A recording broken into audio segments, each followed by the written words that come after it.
Welcome to Discussing Fitchburg Now. I'm your host, Sam Squalia. Our discussion here is going to be on medically supervised injection facilities. We're going to be speaking with our panel tonight. We have a roundtable panel. Will Darcangelo, the spiritual director at the First Parish Church. That's right. Jamie Darcangelo, you're an addictions I'm an addictions nurse a registered nurse. Mm-hmm. Susan Campbell, you're a real estate agent, interior decorator. Interior decorator, home stager. Home stager, okay. Community member. Community member. Tara Rivera from the Crossing Over Sober House. In long-term recovery myself. And in long-term recovery. Great. Wonderful. All right, so this is our panel. So Will Darcangelo and Jamie Darcangelo went to a medically supervised injection facility in Australia, Sydney? Right. Sydney, Australia. Sydney, Australia. And they prepared this slideshow for the Fae Club. And so I asked them to come on, and so this is what we're going to be discussing tonight. Right, your trip and what you've learned, and then generally what is an injection facility and what are the benefits, what are the drawbacks, etc. All right, so can we start by describing what a medically supervised injection center is? Sure. Well, essentially, you know, it's a very controversial idea for us here in the United States, but these have existed. There's 96 of them worldwide, and they've existed for 30 years. Really? Yes. The oldest one is in Switzerland? Switzerland, yes. And so a medically supervised injection facility is a place where people bring illegally obtained drugs, usually heroin, and they actually consume it under medical supervision. Mm-hmm. It's like a healthcare center. Right. So folks receive clean filtered water, clean syringes. They do not provide substances to the individuals. They just provide them with the filters and the means to inject. And individuals who access such services can't be new to the addiction world. They're not going to teach someone. Right.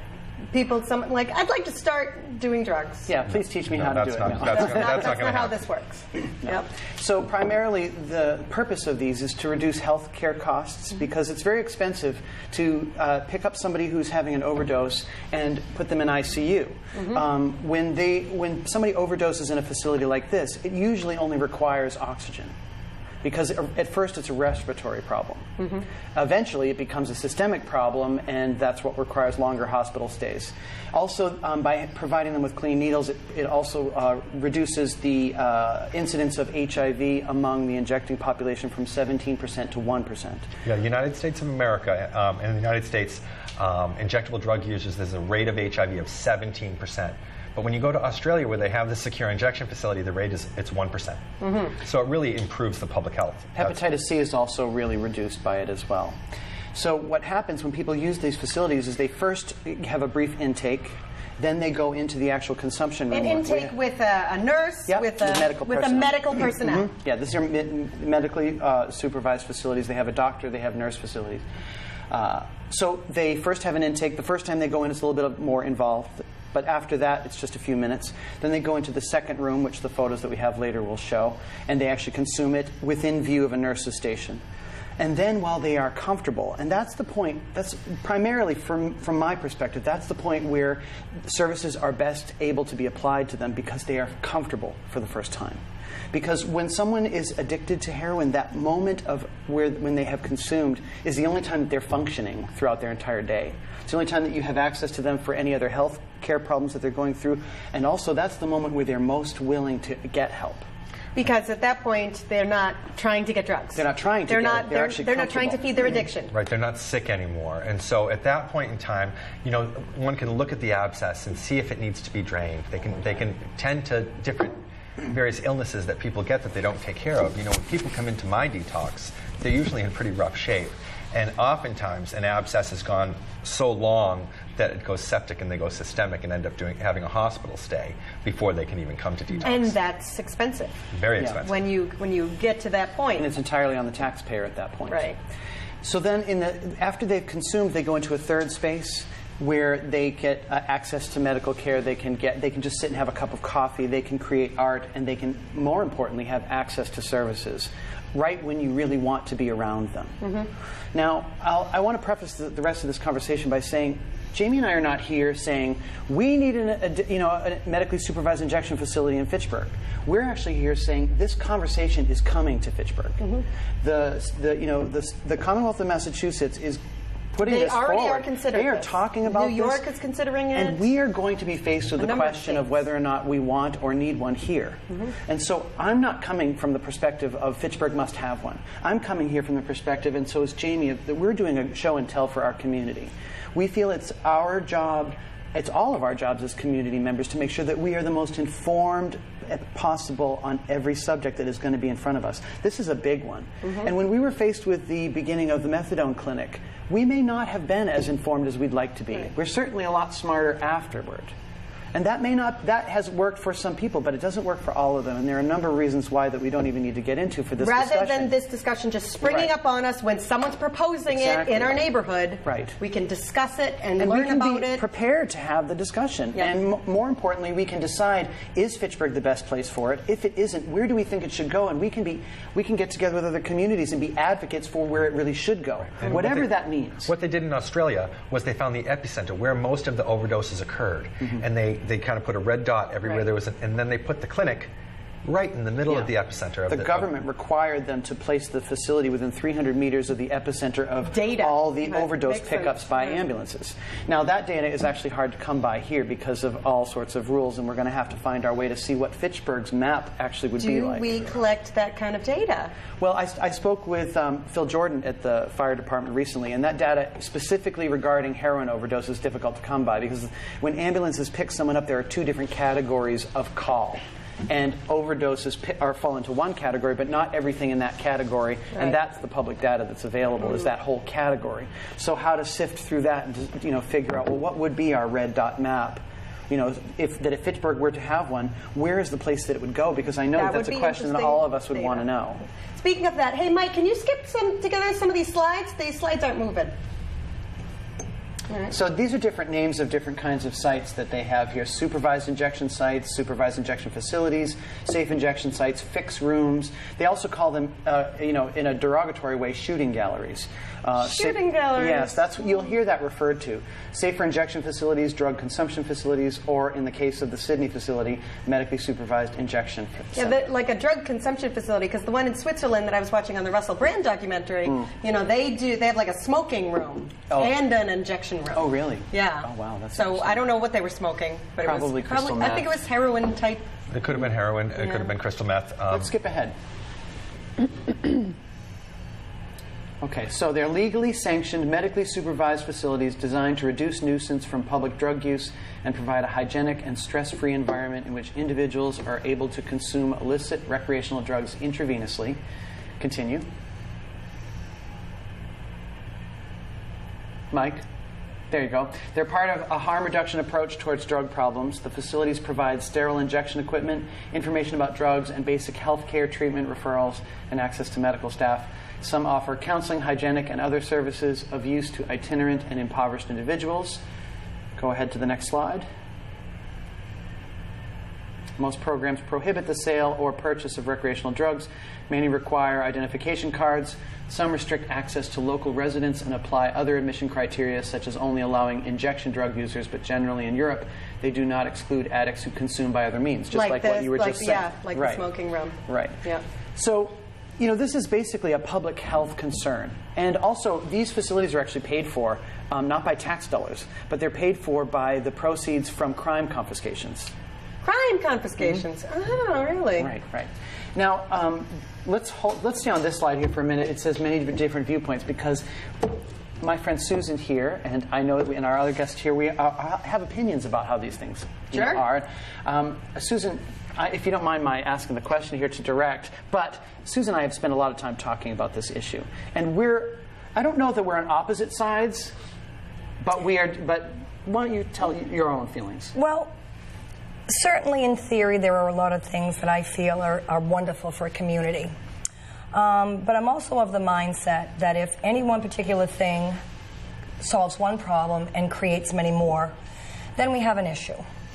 I can't say after talking to Will for almost 2.5 hours on the phone, I wanted to be sure he wanted me here. Yes. I can't say that I am totally against it because I do see the points, I do see the benefits. But I'm also of the mindset that I'm a part of a community that a lot of times are forgotten. We are the hardworking We're raising our kids here, and unfortunately, Fitchburg has become a sort of epicenter of drug use.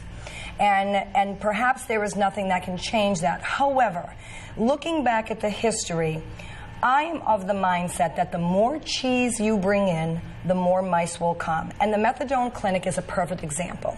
Will and I have talked about this.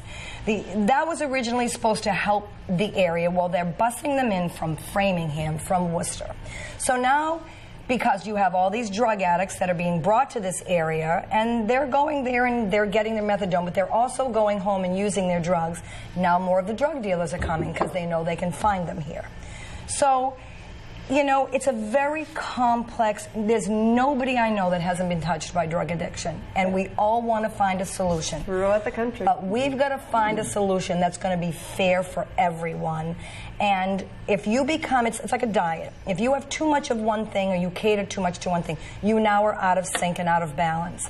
And I think as a concerned community member that loves my community, I was born and raised here, I would like to see concern for us, because I'm in the public eye a lot. I'm a master barber. I talk to people all the time. I'm a home stager. I've been in the real estate business. I can't tell you how difficult it is to change people's perception of Fitchburg. So if Fitchburg is on a road to improvement and we are looking to change the image and our perception, the last thing we need is an overabundance of things that are going to cater to a select group of people at the expense of everybody else. And that's where the line in the sand is. On that note, perception of Fitchburg, I just want to take note of the epicenter of drug use. Fitchburg actually isn't an epicenter of drug use. Leominster, you know, like if you look at the statistics from the first 4 months of the year, Leominster had more overdoses than Fitchburg. And in addition, Barnstable County has way more overdoses in, you know, Cape Cod. That's statistics, though, but it's not the perception. County. The perception is still, right. And that is very important. That we're an epicenter of drug use, right. But the reality is not so. That's right. Well, and what I can say about that, you know, in relation to, we want Fitchburg to succeed, and we want it to grow, we want it to improve. And in the neighborhood of King's Cross, Australia, in Sydney, where they opened this secure injection facility, it has been developed more than anyone ever could have believed. There are cute little shops. Lots of people go there now. It used to be the place where you'd go if you wanted to see some strippers or get some drugs. But amazingly enough, it's gentrifying. It's gentrifying. And I'm not saying it's being caused, the gentrification is not being caused by the secure injection facility, but it's certainly not holding them back one bit.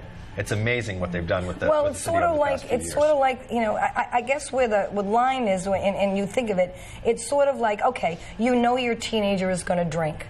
Does that mean you supply them at home with an alcohol at 17 because you don't want them to go drink elsewhere? No, you shouldn't. This isn't for families to actually take on that issue. Right. Because it's too close. That, you know, part of the problem with this whole issue is the fact that this is, you know, we're having an intellectual battle with an emotional, you know, over emotional subject.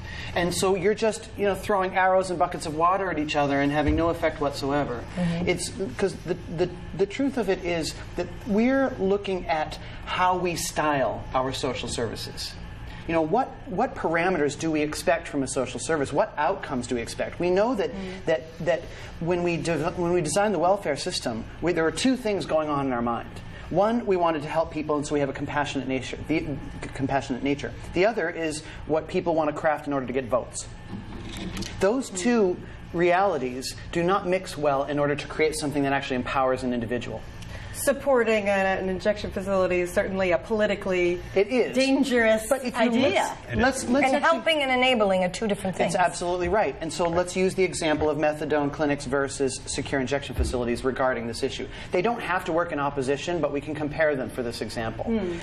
If you're taking a look at spiritual principles, there are 5 things that sort of show up the most. And as a spiritual coordinator of First Parish Church and, you know, a graduate of seminary, this is sort of where my vocation sits: forgiveness, compassion, hospitality, non-resistance, and empowerment.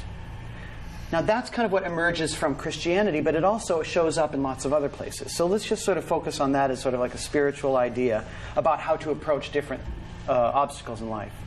If we were to place those 5 principles on the methadone model, for example, forgiveness is not really part of it. Okay, they're not walking in and establishing relationship with the people that they're getting methadone from. Part of the problem in that model is automatically because methadone itself is another form of sanctioned drug use. It's the government paying for your drug instead of you paying for your drug.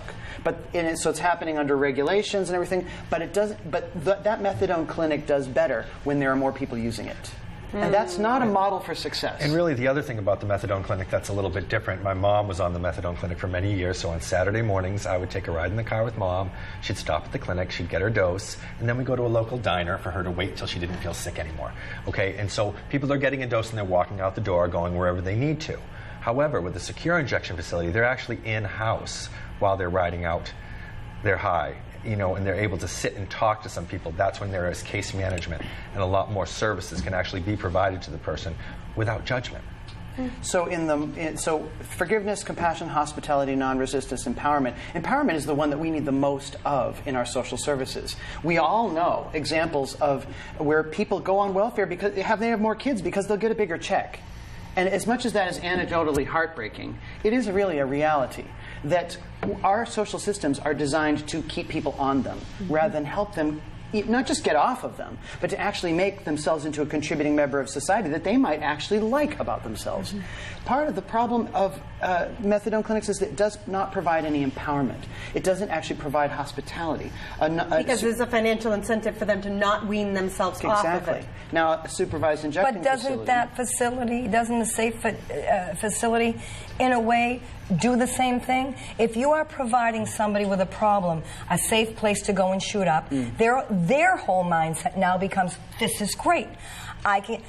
Just like a kid. Oh, great, I can drink at home. So you're not, if they know they can go and do it with no ramification and it's a safe place, what's the incentive to not want to do it anymore? So I'll tell you, it's really counterintuitive. You wouldn't think of it to be this way, but if you go to Vancouver and you look at the numbers of people who enter into treatment, their numbers in Vancouver, where they have a secure injection facility, are 35% higher than our numbers of getting people into treatment. The same is true with every European country that provides a secure injection facility. Rates of treatment are 30 to 35% higher. Because they're establishing a rapport, a conversation, and what word am I looking for? A relationship. And that's with key. people there. People feel so much shame about this issue that whether or not they engage with social services to help them is dependent entirely upon the individual that they're dealing with. Almost everyone that does drugs, you hear, they don't want to. Correct. They don't want to be. They don't want to do, like even people that smoke cigarettes. They wish they could quit. They all wish they could quit, but they can't. So, thank you. I'm biting my tongue. So many things. But with the methadone clinic and people, getting help, from the research that I've done and just looking at your slideshow, you're assuming people are like, yes, I'm excited, I'm going to go there and get high.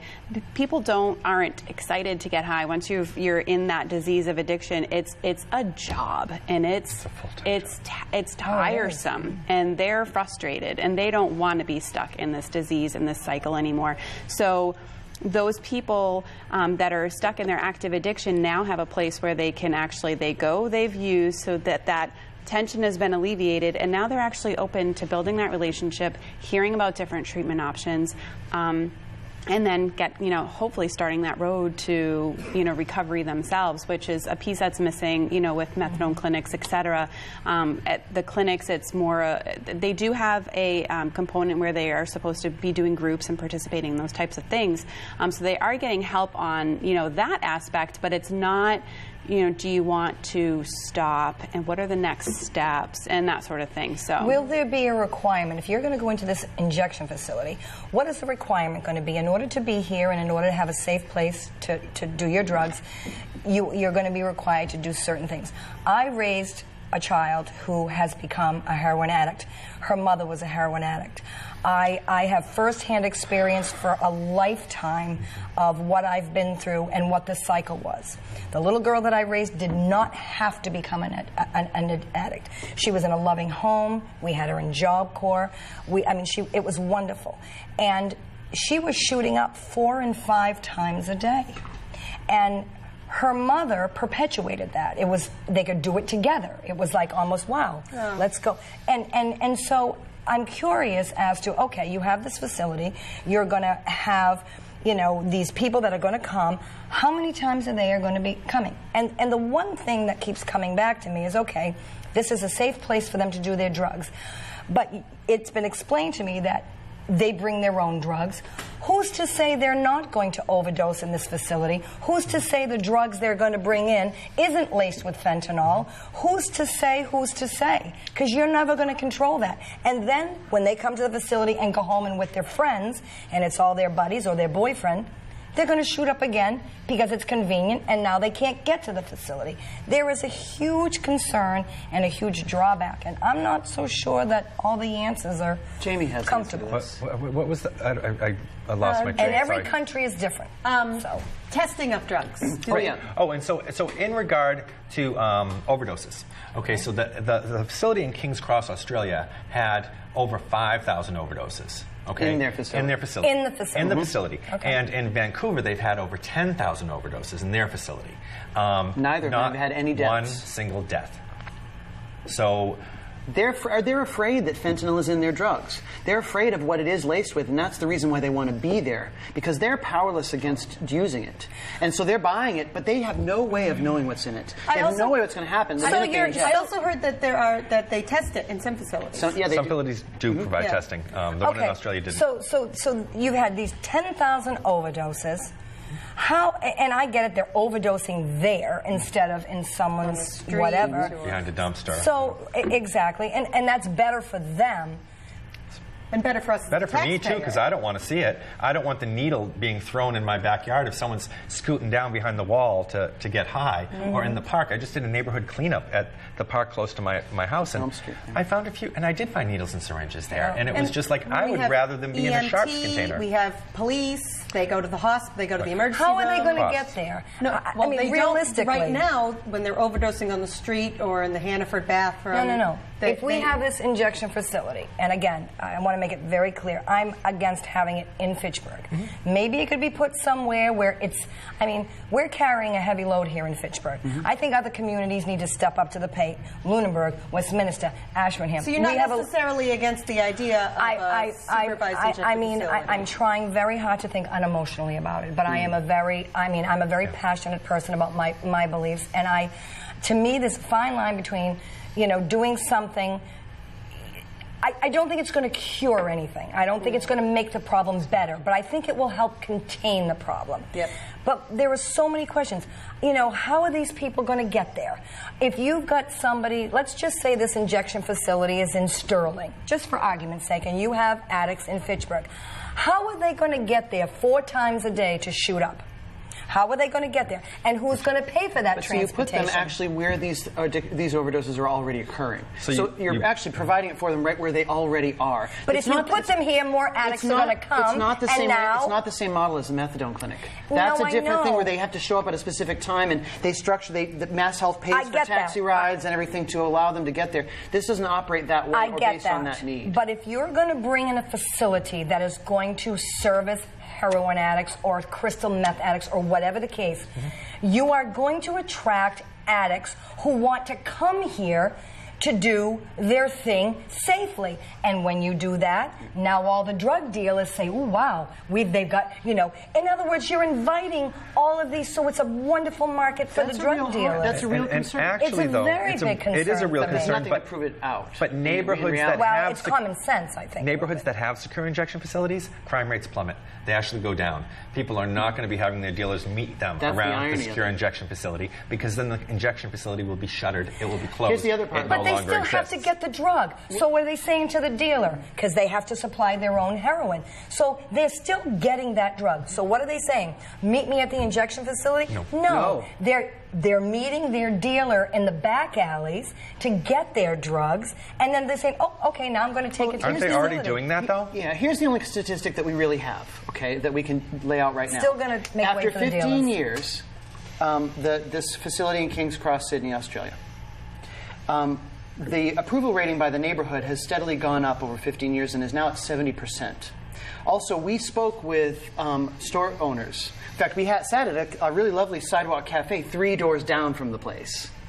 And nobody was bothering us. In fact, everything looked lovely. And 3 doors down, there was actually a clinic right there. Now, when we talked with store owners, one in particular, she was so glad that that facility was there because she no longer had to call the police or ambulance to pick up people who were overdosing or asleep on her doorstep or dead. She never found syringes in the gutter. So yes, these people are getting this drug somewhere, but the people in that neighborhood somehow are not. I totally understand your concern, and it seems logical. The whole thing about these facilities feels completely illogical. It doesn't make sense that it would work. It feels counterintuitive that if we give them a place. But the same was true with clean needles and condoms. Giving condoms to kids is a perfect analogy. It is. Especially when we started doing it, it was like, we'll give condoms to kids in the schools. Like, well, And now then they're all going gonna to have have sex. How are we stopping them from But now teen they're all pregnancy going to went have down. sex? Well, I think we can all agree that the goal and objective here is to get people off drugs. And even before, and I think it's not getting clean, it's staying clean. And I think for most drug addicts, that is the challenge. Relapse is rampant. And I think it needs to start first grade. You know, we had sex education when I was in elementary school, you know, to a point. And so now I think we have to have drug education. We need to, you know... Those are different issues, though. I mean, right now we have the addiction that we have to deal with now. But Tara, what would have made a difference to you? I mean, you were strong enough to overcome your situation. Were you a heroin addict? No, not heroin. That was not my drug of choice. What would have helped you that you obviously had the strength to do for yourself, but putting yourself in that position? I think that for me, it was. There's a motto in AA, a head full of AA and a belly full of beer doesn't mix, right? So for me, I was constantly exposed to AA, NA, that sort of thing. So throughout my using, I was like, all these things constantly playing through my head. I know I'm doing the wrong thing. I know I'm making the wrong choices. I'm making a mess of my life. And then I finally got to the point where I was like, enough is enough. And I wanted to get the help. And so in that respect, I like the idea of the injection sites because there's somebody there, these people are willing to listen. So it's an opportunity for us to talk to some people that maybe we wouldn't have the opportunity to be able to talk to them. I mean, I do think that, in general, the community could use a lot more recovery coaches, folks like that can have that conversation, and not just that one-time conversation, but build that relationship over a period of time. Hey, let's go have lunch next week. If the person's willing to talk, then we're willing to stay engaged. But I know so many addicts who have had wonderful friends and family, everybody willing to talk, people that have gone out of the wind. And certainly, human beings are human beings no matter what. And these are good human beings with a bad problem, and I get that. And everybody comes to addiction from a different place. The doctor who irresponsibly, prescribed, painkillers or narcotics to, a kid who then that wasn't enough. But I'm not totally convinced, me personally, that addiction is a disease, because I know people who made a choice. I mean, I think we're all predisposed to certain things, of course, but as far as, my little girl who I raised and her mother, she had lots of people who loved her and listened and took her to any counseling she needed. She still wanted to do that drug. Now, wouldn't you want her to be safe? On that note, we're going to take a short break and cut to a commercial, and then we'll be back.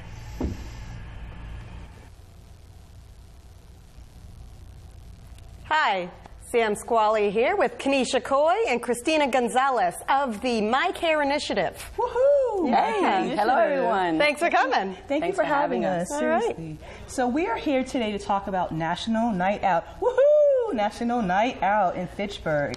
This is the second year that National Night Out has been brought to our beloved city, and we are excited to do this with New View Communities as a partner. Yeah, so National Night Out is a nationwide event. Yes. Right? And this is going to be Tuesday, August 1st, Correct. from 5 to 7:30 p.m. at Lowe Park on Elm Street. Yep, 174 Elm Street. Just so people, 174. if people want to GPS it, make sure you get there, 174 Elm Street. So what are we doing for National Night Out? Wow, so we're going to have a lot of tables that are going to share the resources that their organizations are about. We're going to have entertainment. We're going to have art. It's going to be fun. Check this out. Fun. Disco ball National fun. Night Out, guys. You don't definitely want to miss out. So the theme is relationships and resources. relationships and resources. So we're going to have representatives from the police department there. Yes, From the fire department. Yep. We're going to have local artists. And speaking of art, Walgreens and My Care Initiative is doing a collaborative effort that we actually have been doing this for a few years. If you are an artist who wants to have your art showcased, In the windows of Walgreens, which you can see here. Yes, so please check Walgreens out on John Fitch Highway. Yay, Fitchburg. We are definitely wanting artists to contribute. So My Care Initiative will have a table set up at the National Night Out Resource Fair, which is Tuesday, August 1st, 5 to 7:30 p.m. at Low Park. Yes. And you'll be able to bring your art or make art there, starting at 6:30. This is why she gets paid the big bucks. Yes, that's exactly right. Actually, just to be clear, the event starts at 5. By 6:30, all art has to be submitted because the panelists will be figuring out what art will be displayed from 6:30 to 7, just in case. All right. I want to so make sure bring you your have art time. by 5 o'clock or before 6:30 p.m. Yes. Yep.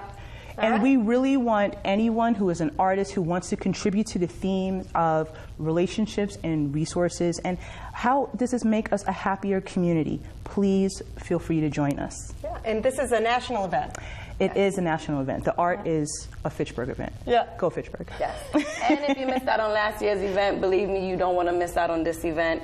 We got last bigger. year, We're getting better. We were painting hydrants. Yes, we were. We had gift bags. We made thank you cards. Nice safety presentation by the awesome. police officers and the Yeah. fire department. We got to visit the fire location, the fire station, which was awesome. It was awesome. It was a great opportunity to bond with community, and we're looking for you guys to come out and bond for this event as well. And we Definitely. can thank My Care Initiative for putting this all together with the city of Fitchburg, police And officers, New View communities. the fire department, and New View communities as well. Thank you. Thank All you right. for So, that. and if you want to learn more about My Care Initiative, you can go to mycareinitiative.org, and they also have a Facebook page. Yep. All right. And also check out, New View Communities at 470 Main Street, just in case if you have any questions regarding to the block party. And for art, definitely check out the website for My Care Initiative. And just come and hang out with us. Have fun. Oh yeah. It'll be fun. All right. Thanks a lot. Thank you.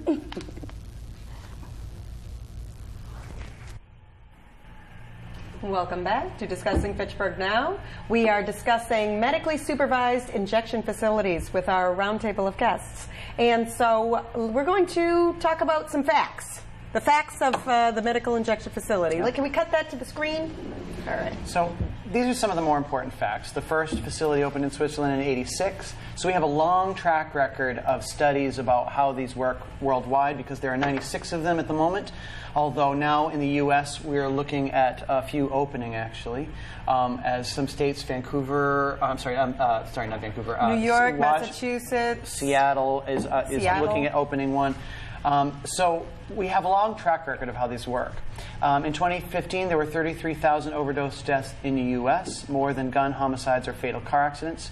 The Vancouver site has 600 injections daily. In their first 2 years, they had to intervene 200 times with no deaths. They don't increase crime, they often lower it. As Jamie said earlier, the neighborhoods surrounding these, actually the crime rates drop. I believe there's another slide after this, Michael? So, but back from that, I mean, Vancouver has had no overdose deaths.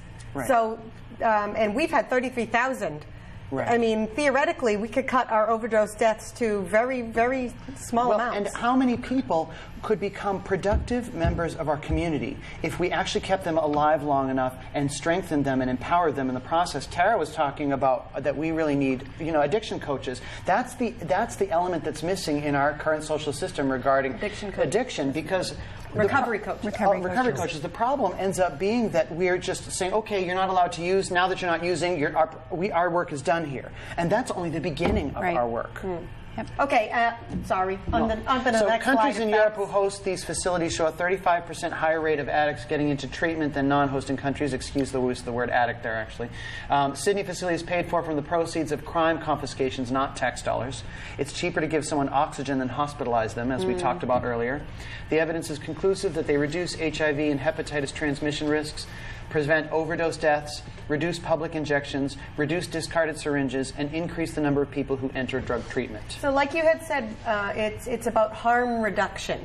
If they're already using, and right now, you know, we've had this war on drugs for, I don't know, what if we had the war on drugs, 40 years? Well, the war on drugs started in the 1920s. 1920s. It so kicked 100 into, years. and then in the 60s, it kicked into high gear with President Nixon. And then if you think in the 1980s, we think of Nancy Reagan Just Say No campaign. Just Say No. And so we've done things a lot of ways. We've tried to arrest our way out of this problem. And what has happened recently? Has it gotten worse than ever? Yeah, how's that going for you, folks? It's gotten worse than ever. It hasn't. Those things have not improved the numbers of people who are using illegal substances. And that's why we've had a shift in our dialogue and our thinking of it's, you know, not a crime. It's more of a health problem. And it's difficult to actually, we've been shifting that way. A lot of us, and Susan was just mentioning this, it's difficult to actually really get our heads around the idea of addiction as a disease. Because that doesn't wholly resonate with what we understand disease to be. And you can compare it to, well, if you're a smoker and you get lung cancer, we don't put them in jail. Or, you know, but that's not really the same thing. If you eat the wrong way and you get heart disease, really, essentially, they don't blame you. There's choice, Yeah, but you there's have disease. to eat. Well, the thing is that I'm trying to point out is to eat. there's choice and there's disease, but then there's also this sort of third quasi-category that this sort of falls into. And so it doesn't really resonate with either the method of punish them or treat them like they have a disease, because there's something in the middle.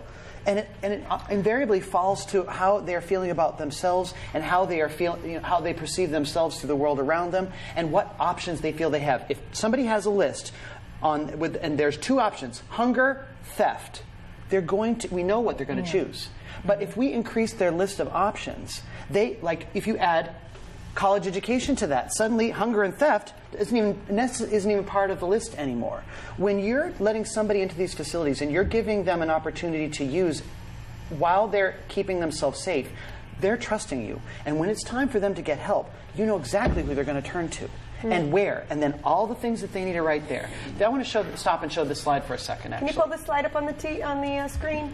This is actually what created the secure injection facility in Sydney, Australia. This was a photo that ended up on the front page of the papers there 15 years ago. They were allowing people to, this was right outside a needle exchange. And it's an older man helping a boy get high on heroin. This shocked all of Australia. And this was the thing that launched a drug summit in Sydney. And the ultimate result of all of these experts getting together was that we must have a non-resistant attitude to this, because this is the only thing that happens when we force people to feel shame about the choices that they've made. It's not that there aren't consequences to their choices, but at a certain point you have to say, I know you have done this, and I have to allow you the space and time and love to transform into the best possible version of you. It's not something that a family can do. It's not the same as I'd rather you drink under my roof. Well, you know, I think if any one thing is going to work, it has to be in collaboration with many things. That's why the summit occurred, yes. And it's got to be I mean, that's tragic, and it really is. And you know, if the injection facility was in conjunction with addiction support, and if we had more people like sponsors in AA who can help you stay on your feet, it has to be a collaborative thing. But it also has to start. We want to prevent the drug addicts. I mean, yes, we have to deal with the ones that are here now, but isn't part of this to prevent that? Oh, absolutely. So in my mind, I'm looking at this injection facility in Sydney, who's had whatever the numbers are. And I'm thinking, okay, so they still have so many addicts in this facility, but is somebody failing to do what needs to be done to diminish the amount of addicts? Our goal is to not have any addicts. Start them off at grade school, educate them. A lot of kids deal with a lot of bad things, and they self-medicate to escape trauma, to escape demons, and we need to give those kids better tools to deal with those things so they don't turn to drugs. Well, that's a two-pronged approach of the actual issue. But Actually, Mike, stay on this slide right here. You don't have to pull it up yet, but stay right here for a second. I'm curious as to what the statistics are in Sydney or Vancouver to see how to see if the addiction count has decreased. If it stayed the same, it has no value. We gotta prevent people from becoming addicts. Well, the statistic we did know is that more people go into recovery after Right, but how do you prevent them? Yeah, but we don't want them to even get to that point in the first place. The whole idea is to not have them become addicts. But where is the value? The value is you have 1% of the population with HIV due to injectable drug uses. Do you know that most medications for HIV cost $1,000 a month? Oh, they're very expensive. Right, they're very expensive, and they're that's on taking the them for a lifetime. And for it's all on the cancer, and for taxpayer. heart disease, True. and for rare diseases, But we can- absolutely. for the public health, we can actually change those numbers by providing people with clean spaces. And is there connection to services? Of course there are. There are case managers in room 3. We may get there in the slide. But in the third room that people go to ride out their high and to get some, they get case management, they get referrals to various treatment centers, they get connected to things that They might not otherwise know But about to answer your original point, which is that how do we prevent it in the first place? See, because this actually is a two-pronged approach, because we have people who are addicted and we have future addicts in our midst. That we want to prevent. help Now, nip it in the bud. And you can probably look at this. I have not actually done a comparative study, so I'm only speaking anecdotally here. Okay. But as we watch money getting pulled from education and from healthcare over 3 generations of time, suddenly we have this drug epidemic largely focused around drugs which activate the love centers of the brain. Now, if we want to change Explain that. Well, the opiates actually are affect the love centers of the brain. Okay, now how the happy. Yep, it's all about Happy dopamine, chemicals. serotonin, all of that, right? Yeah. So we have depressed our society over the course of the past 3 generations so deeply that drug addiction is the natural logical result of that. So the natural logical result of fixing that for the first prong is that we need to be concerned about that. Mental health and pain is what you hear most often. Who has depressed? I don't understand. The fact that money gets constantly pulled from education, The society from the arts, in general, from our healthcare. I mean, we're having a pretty big discussion about healthcare right now. Right. And when people don't get good healthcare and aren't empowered by education, where are they going to tune to? Their list becomes bread or theft and drugs. Okay, so that's prong 1. Prong 1 is a 3-generational approach, and you're not going to solve this drug problem without fixing the people who are about to become addicts. But there are many roots to this problem. Well, that's true, but let me just finish. Parents, for one. The other prong of it is accepting, being non-resistant to the fact that this problem is at our doorsteps. When we're looking at the population of Fitchburg, which is no different from any hometown to one degree or another, we are faced, the tired, the poor, and the hungry have come here. And we have to acknowledge that. And so that means have they come here? But wait, and what that's brought not, them here? But that's the past. Right? It doesn't matter though. Because you now learn we have from the past. Well, now we have to actually solve it moving forward. Okay. But the answer is not adding more of what brought them here in the past. That's not the point I'm trying to make. What I'm saying is they're here, and so you have one of 2 choices. You have to either do something to empower them, or figure out some way of kicking them all out. And if you're not doing one of those 2 things, you lose the right to complain about the problem. I get that. But if you're doing something to empower them that's going to draw more here... There's no statistic to show that that's what happens, though. With methadone clinics, there are, but not with these. Well, you can't really say that in all fairness because we've never had one here. We don't know what it's going to do in our... There's 96 of them over the whole world. Okay, but the public healthcare system in Vancouver is very different than in Australia. It's a completely different healthcare system. So I get it. I get that.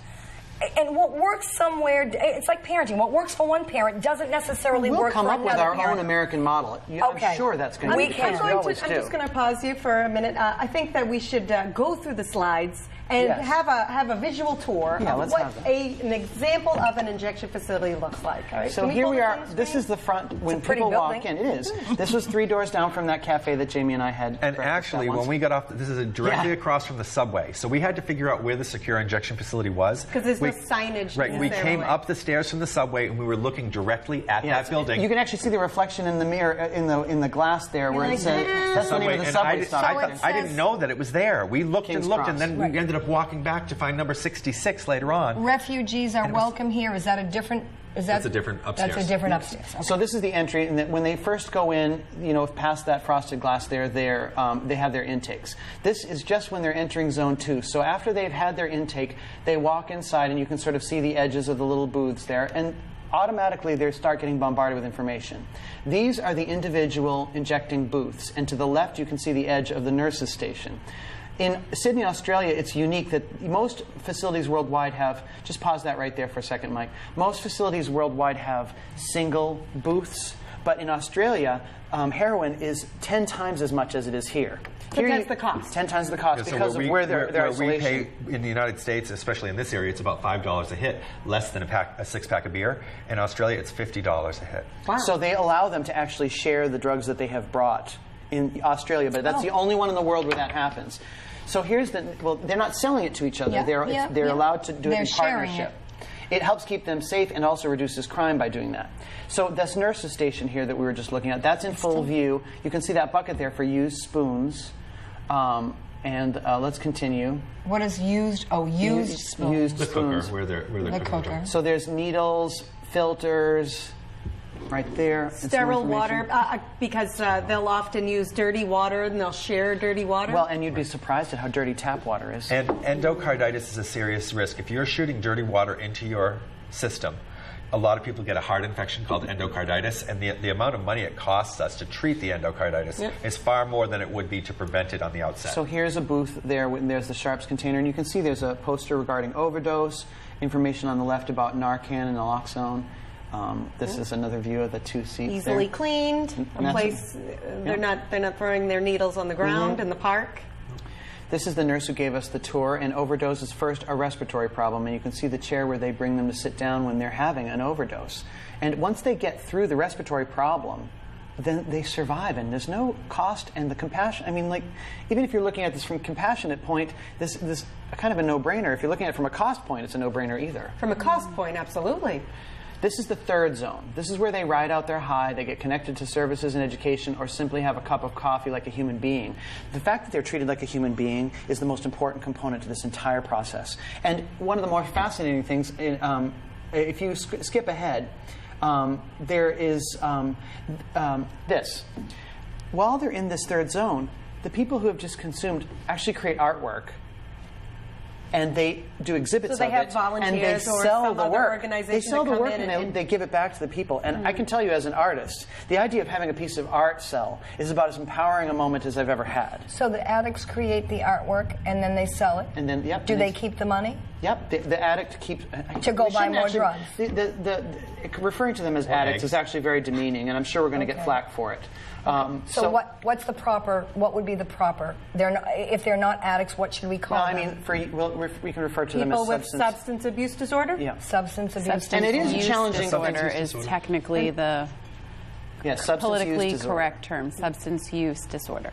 But for individuals using substances is even better than... It is hard, and we are in an age where we're a little bit burned out on political correctness. We see that coming up, but you know what? People deserve caring thoughts, not just disproportionate wording to describe something that just only illustrates how angry we are at people's weakness. Right. And that really is what it kind of comes down to. And when the slide before that said, treating them as a human being, I think that is so crucial, because at that point in their disease and their addiction, they feel shame, they feel guilt, they have no self-esteem, no self-worth. And when somebody is being humble and open and caring and compassionate and showing empathy to them, that just makes a world of difference. It wires them differently to their experience. And I'm all for that, because we are human beings.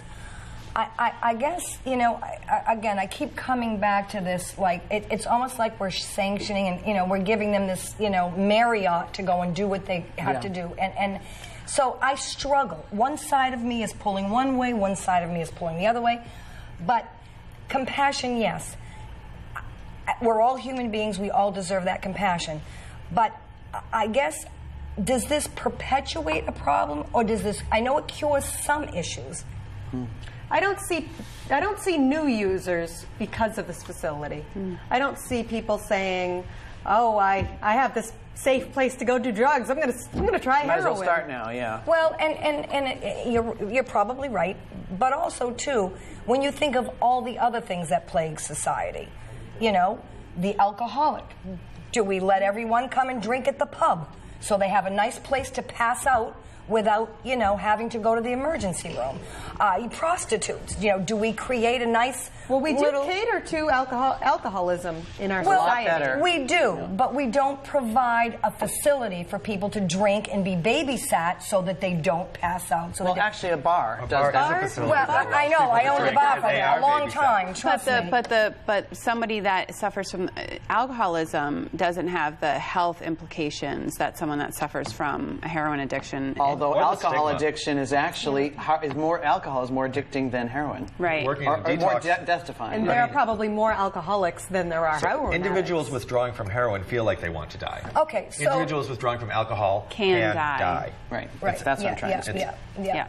I suppose anything, if you, I mean, you can smoke too much, it's going to kill you. You drink too much, it's going to kill If you. you have too You're much tuna fish, you get mercury. All those bad things are going to create health issues. I guess, where is the line, though? Do we take every ailment for every person, you know, obsessive compulsive order, give them a place where they can clean their Q-tips? I mean... Well, what the models are showing is that when you lean toward compassion and non-resistance, you come up with better ideas and solutions. Well, I think most human beings who have been touched by addiction have compassion. I guess I'm just not totally But we're not convinced. designing our social services with that in mind, and that's really the problem. And I had this conversation with Jamie Eldridge not too long ago that if you want to start a solution to this particular issue, engage the people who have been affected by it and get them all around a table. We don't have to actually come up with a solution ourselves. We don't actually have to sit here and say, Fitchburg must have a secure injection facility or else. Because that's not going to actually solve the problem. And Fitchburg isn't even having as many overdoses as Lemonster is. So we could You be have getting to have together as the dialogue. Twin You Cities and absolutely saying, what have do to we have need that, as a pair, as partners? I like the compassion, you know, the focus on compassion. But I think one thing that we are neglecting is how much it might save us in healthcare costs, in tax dollars. I mean, you know, we have, you know, for every time that's I hear often from police and EMT frustration because they have expensive Narcan that they have to go multiple times to, sometimes twice a day, to the same overdose. And so we have to take our Sometimes resources. it takes 4 doses of Narcan to bring somebody back. Well, when you have carfentanil and fentanyl in it, Okay, yes, it's going and to so- be all right, overdose. so So right. we're sending Sam? our paid EMTs to multiple overdoses from the same person, Okay. and that's every single day. So, Then they go to the hospital. Okay, but They take ambulance. because we're not providing the heroin in these safe injection facilities, who's to say those people aren't going to overdose? They do overdose. They can and be what they do saved. is bring them and put oxygen on them, and they monitor their blood pressure. And they ride out the right and they there. ride it out. A lot They're of not- times they don't even need the Narcan with the oxygen and monitoring. need oxygen. And if they do need the Narcan, they give Narcan at 10% of what we give. Right. Yeah. So Because they're right 0.004. there immediately being able to access them. Micrograms rather than We milligrams. don't have EMTs that are using their ambulance. You know, we don't have all these extra costs. The emergency room And costs. I'm sure it gives peace of mind to the addict that they know they can be a drug, you know, have their drug issue and not fear dying. I mean, I'm sure if I was an addict, that would be nice to know that I didn't have to have that fear of dying. But I feel like maybe the fear of dying isn't stopping anyone No. from doing their drugs. Exactly. No. Maybe that Neither is the fear of arrest. Right. Well, exactly. But you know, if we take away everything, like you said, the shame, you know, addicts, they have shame. Well, isn't that some of what drives an addict to want to stop? Because they're tired of that shame, they're tired of that whatever. I mean, the little girl that I helped get clean for a very long time, she hit rock bottom, and she basically said, I can't do this anymore. I know that little girl. Well, she's not little, she was 19. If there had been a place for her to go and do it and be safe, she wouldn't have come to that mental place to say, I can't I do don't know this that that's anymore. true. I And you don't- also I don't raising agree. her I the don't way you agree did. with that. She, if I remember correctly, you told me she's clean now. I've been told. And you had an influence on that person's life. And not all these people are lucky enough to have had a Susan Campbell there whooping their butt. Well, I didn't whip her butt, but I loved her a lot, and I tried to point her in right directions. I mean, she had demons from her mother's heroin addiction. That was horrific. And, you know, I thought I could spare her from those demons and whatever. But that's a different story. The point is, it was those rock bottom things that you talked about that got her to the point where she wanted to say, I can't, you know, she called me, I can't do it. I took her in when she was 18 again. She wanted to get, and it was that rock bottom that made her want to get clean. If she hadn't experienced that, I don't know if she would have wanted to do that. Just as a person with that experience myself, I want to say that I don't see that the injection site changing that gift of desperation is what I like to call it when you hit rock bottom, because that's a feeling that you experience where you've just literally throwing in the towel. I'm done. I can't do this anymore. Whether I have a safe place to use or I don't have a safe place to use is irrelevant with how I feel. I don't think that really is going to make an impact on that. Hers was a tremendous fear of dying. She says, I don't want to die. I don't want to die. And then in addition to that, I did speak to a woman, a community member who lost her daughter a few years back to an overdose, and she said her daughter would not have gone to an injection site like that because of the stigma and the shame. And so there is that prevailing opinion that people won't use it, but but literally they're used so much. And part of what is reducing the stigma is that it looks like a regular clinic. It's like a regular old place. It does. It looks like a health clinic, except for the used spoon bucket. And you wouldn't, but you have to get really far in and be using in order to actually see that. Yeah. And you are, by the time you've gotten to there, you have a serious problem, and these are the only people who can help you. Right. So and it looks like you have an illness. Right. And it does feel, and when you're in a facility like that, it feels like you have an illness. And that's part of what I was talking about before when we weren't sure about how to align our thinking with calling it an illness. But when a person uses that sort of mental construct, they treat themselves differently about the problem, and that's why the shift in terminology ends up being important. Because they're treating something that they're powerless over, and that they need help with, and they're acknowledging their helplessness in that. I have a question. You talked about the drugs, and of course they can go there and they can do it safely, correct? And you're a nurse, so you obviously see this firsthand. But that doesn't change. How are they getting their money to buy the drugs? Are they still going to go out and rob people? Are they still going to go out and steal? Not at any greater rates. That's not the point. No, not any greater rates, but it's going to do nothing to deter that crime. Unless you're helping them get off the drug by well, yes, okay. Unless but by the 35% extra people that are going into treatment. And not committing crimes. Okay, right. Well, there are always going to be some that succeed in getting clean, and we would want that. We hope that. I mean, I know people who've lost kids, and my heart bleeds for them, and it's such a helpless, helpless feeling. But they're still going to go out and rob people. They're still going to steal. They're still going to prostitute because they still need to come up with money to do their drugs. And let's take this injection facility and go one step further. Well, if they're stealing for 5 years, why don't we give them $25 a day so they can go buy their drugs, and that would really reduce the crime rate, right? So are you suggesting that it's better that they die to reduce the crime rate, or to solve their addiction to get the crime rate down? I'm not saying I want them to die. Of course not. I mean, but that's really what the alternative ends up becoming. Okay. We have this if problem. We're going to solve that, let's take it one step further and help with the crime rate. Let's take some of that money that we're getting from where that's going to run these clinics and give it to them so they don't have to steal now. Crime is a symptom of the problem, not the problem itself. If you're just digging at the wound. And Portugal did do just that. I don't think that's a solution that I can really jump on board with, but in Portugal, all drugs became legal. They taxed the drugs, and then they used that taxation money to get people into treatment on demand. I mean, some countries do that. Yeah. And Brazil does Sweden as well. So some countries do that. But I think that's a really slippery. Okay, so we could obviously talk about the subject for hours. It's a very emotional topic. We have 1 minute left in the show. So can we talk about just recap on what we've just discussed, and then maybe discuss how we can find out more information? Well, that's a good question. I'll just start off by saying that these are facilities which our state is discussing right now, and we should take the time to Google it. Look up stuff online. Look up all of these studies that happen over the world and make up your mind for yourself. There are documentaries on YouTube. There are documentaries on Netflix. Take a trip to Vancouver. Like, go for a drive. Go to Canada. Why not? Canada. Fireworks illegal. Right. And so go up to Canada and check out what they're doing. But Boston even has a halfway point on that. But I want to make sure that Tara and Susan both have a final say on this, too.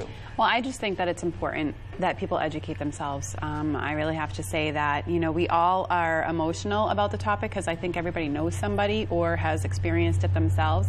And I think really being open-minded. I mean, I'm not saying I'm for or against, but I want to get as much information information as I can about it, and I want to be as open-minded as I can. Well, thank you, everyone, for coming on. And this has been Discussing Fitchburg Now.